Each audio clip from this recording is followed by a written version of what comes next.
చలివేంద్రం కదా.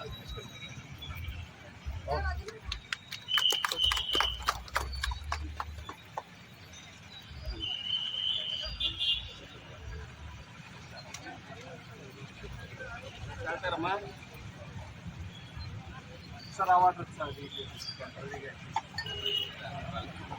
డ్యాన్స్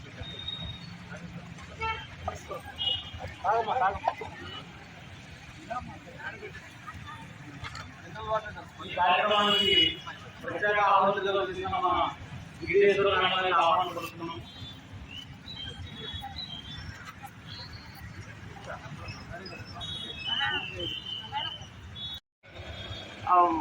ఎండ వేడికి డీహైడ్రేషన్ కూడా అయిపోయినటువంటి పరిస్థితి ఉంటుంది. అయినప్పటికీ ఇక్కడ ఇంత మంచి వాతావరణంలో కూడా ఇది ప్రధాన కూడలి అంబేద్కర్ సెంటర్. ఎవరు ఎటు నుంచి వచ్చినా సరే ఈ కూడలి మీద నుంచే వెళ్తుంటాం, ఈ కూడలి మీద నుంచే వస్తుంటాం. కనుక ప్రభుత్వం వారు ఈ కూడలిలోనే ఒక మంచి శుభ్రమైన పరిశుభ్రమైనటువంటి మినరల్ వాటర్ని చలివేంద్రంగా పెట్టడం నిజంగా ఇది మనందరం కూడా వినియోగించుకుందాం. అంతేకాకుండా ఈ వేసవి కాలంలో కొన్ని జాగ్రత్తలు మనం తీసుకోవాలి. ఎంత మనం మంచి వాతావరణంలో ఉన్నప్పటికీ ఈ ఎండ వేడి ఉన్నప్పుడు జ్వరాలు కూడా ఎక్కువ వస్తుంటుంది.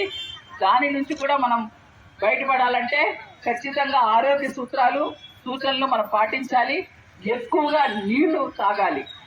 మంచినీళ్ళు తాగితేనే అన్నిటికీ కూడా సర్వరోగ నివారణలాగా పనిచేస్తుంది. కనుక ఖచ్చితంగా చలివేంద్రాలే కాదు, ఇంటి దగ్గర కూడా మిగిలిన ప్లాస్టిక్ కూడా ఎస్పెషల్లీ మనం తాగుతున్న ఈ పెప్సీలు, మిరిండా ఇలాంటి పెట్ బాటిల్స్ చాలా ఎక్కువ వాడుతున్నాం. ఆ బాటిల్స్ వాడడం వల్ల కూడా మనకి ఈ వాతావరణాల్లో చాలా కేర్లు ఉన్నాయి. అది తగ్గించడం ప్లస్ మనకి కూడా ప్లాస్టిక్ బ్యాగ్స్ షాపింగ్ వెళ్తున్నప్పుడు సంతకి వెళ్తున్నప్పుడు మనకి కూడా ఈ కోడి సంచులు తీసుకురావడం మానేసాం. అన్ని కూడా గతంలో తీసుకునే వాళ్ళు అది మళ్ళీ మనం తీసుకురావడానికి ఏర్పాటు చేయడానికి ఎస్ఎన్జి ద్వారా అది ప్రతి షాప్ లో అందుబాటులో కూడా ఏర్పాటు చేస్తాము. ఇప్పుడు షాప్ లో కూడా మీరు చూస్తున్నప్పుడు ఈ షాప్ మల్టీ యూజ్ అంటే ఈ షాపింగ్ బ్యాగ్స్ కూడా సింగిల్ యూజ్ ప్లాస్టిక్ కాకుండా ఉండేది అందుబాటులో ఉంటుంది. దయచేసి ప్రజలు అది వాడుకొని ఈ సింగిల్ యూజ్ ప్లాస్టిక్స్ మానేస్తే ఆటోమేటిక్ గా ఈ షాప్ లో కూడా అందుబాటులో తగ్గిపోతుంది.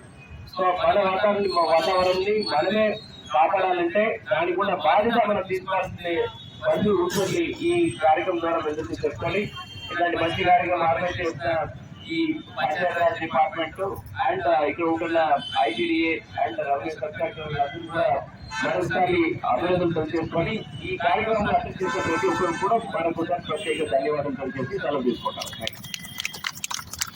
సమయం కేటాయిస్తానని నా వంతు కృషిగా స్వచ్ఛతా కార్యక్రమాల కొరకు శ్రమదానం చేసి పరిశుభ్ర ఆంధ్రప్రదేశ్ను సాధించే సంకల్పానికి కట్టుబడి ఉంటానని ఈరోజు పరిశుభ్రత గురించి నేను వేసిన ఈ ముందడుగు ఆంధ్రప్రదేశ్ రాష్ట్రాన్ని శుభ్రపరచడంలో సహాయం చేస్తుందని నమ్ముతూ ఈ రోజు నుండి నా తోటి వారికి కూడా స్వచ్ఛతపై మరియు పచ్చదనం పెంపొందించడానికి అలాగే గ్రీన్ ఎనర్జీపై అవగాహన కల్పించే దిశగా ప్రయత్నిస్తానని మన ఆంధ్రప్రదేశ్ను స్వచ్ఛ ఆంధ్రప్రదేశ్గా తీర్చిదిద్దేటట్లు నా వంతు కృషి చేస్తానని ప్రమాణం చేస్తున్నాను. స్వర్ణాంధ్ర స్వచ్ఛాంధ్ర. థ్యాంక్ యూ అండి. ఈ కార్యక్రమానికి ఇచ్చేసిన మన